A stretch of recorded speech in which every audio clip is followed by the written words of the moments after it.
Alright guys, so fresh off my mind is the test drive of the Genesis. I did drive it. We pulled out of the dealership, did like a basic big circle, took a look at a 370Z that was parked somewhere. I couldn't drive it because it hasn't been like fully inspected and whatnot, but that's a shame because I really did want to at least see how it drove. But I can tell you this Genesis was, I believe it's lowered, and it rides fairly decent if the roads are decent. It takes some bumps better than others, but other than that, if you hit like a major bump or anything, ooh, it is harsh. The roads around this particular area are just not that good, and they wanted me to take these back roads where they were doing construction. So literally, I could not really fully get up on the car, but the transmission seemed good. The engine, just everything seemed fine, honestly. It seemed good. The interior was pretty immaculate, honestly. And if I had to compare that overall to the 370 that I looked at least on the outside, is the Hyundai looked better. The 370 I looked at looked like a little bit of, it had a little bit of weathering on the outside, I'll be honest, by the windows. And for 2014, I'm a little shocked. I expect for the price that they're charging for the 370Z, it should pretty much be flawless, at least on the outside, I would think. Anyways, I'm gonna get out of here. I haven't made up my mind. It's not like I'm gonna be purchasing this car right today. I just wanted to get a feel for the drive. I have no idea how it drives on the highway. I just have really no idea. I just got to, I like the BMW 228 better, obviously. It may not be overall as fast of a car, but it's not just all about speed. It's about, how well the car takes the bumps. The 302, I can just tell that even though it is a Boss Mustang, there's nowhere in my area that I could use this speed. There's just no way. I'm on a major road. It's North Lake Boulevard in Palm Beach Gardens / Lake Park, Florida. I don't know if you guys know it.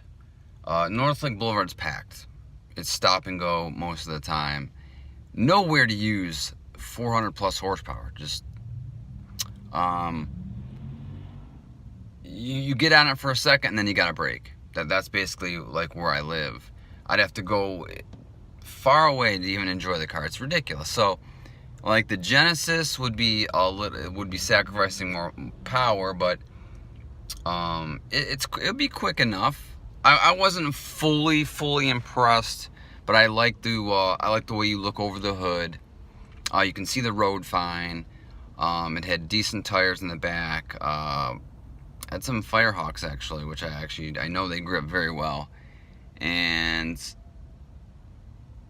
everything seemed okay except I have to mention this. Something happened on the way back. So we get out. I turn off the car. It has a keyless start, which is cool. So I get out of the car and I look at the 370Z. I look it over, and it looks pretty fancy schmancy. I think they upgraded the rims. And then we get back in the car. I start it. We drive, and then the seatbelt light keeps buzzing, like ding, ding, ding, ding. And I'm like, dude, I think you need to plug in your seatbelt. And he's like, well, mine's plugged in. And I'm like, well, great. Something's wrong with the car. It's and that's not something you can avoid or deal with. That's not like something that you're gonna want to deal with for any amount of money. If I spent $5,000 on a car, I wouldn't want the seatbelt noise to go off on a continuous basis, let alone spending $16,000 or $17,000 or whatever with tax it's going to be.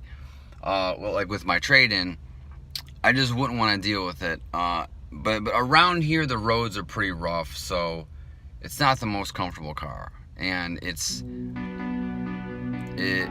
just, I think the guy said it had lower. It has been lowered, I believe, because it felt low, like really low, and which I don't mind. I mean, I'm actually right next to the highway. and I just hop on the highway and I go. So it could be great for that. I'm not sure. First, second, third gear. I didn't get to really use the power like I wanted. It's just, this area is terrible. You know, it's like whenever there's a dealership, you want to be able to drive the car how you want to drive it, and I just couldn't. There's just too much traffic. So I got a little feel for it, and it was definitely rough over certain bumps, but it didn't have any rattles or anything. I didn't hear any crazy noises. So, like I said, the inside was very well kept. So that was my day. Till next time, guys. Peace out. And I think I might just honestly wait for the 228i BMW. Just might do it. I might just wait. I don't know. Peace out, guys.